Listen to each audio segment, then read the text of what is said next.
This is the sound and blending guide for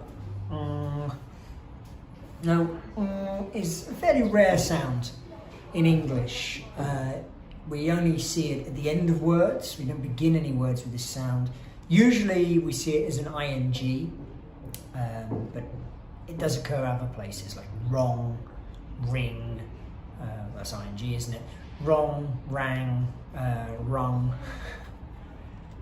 king, things like this. Fang.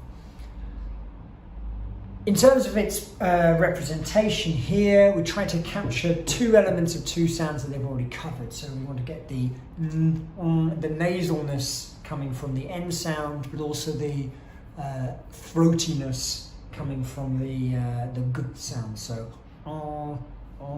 really emphasize that it's pushed right back of our throat, but quite high up.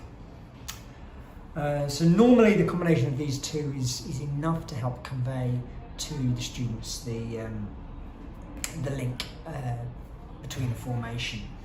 It's also a happy coincidence that the two letters that these are associated with, N and G, are also the two letters which we use to represent the R sound. Again, in the books there's no blending guide, but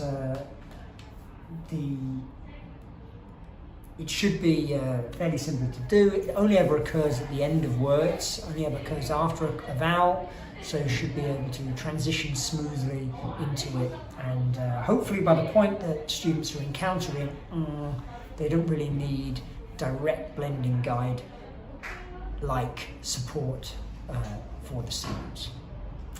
Okay, so hopefully that's enough of an overview then about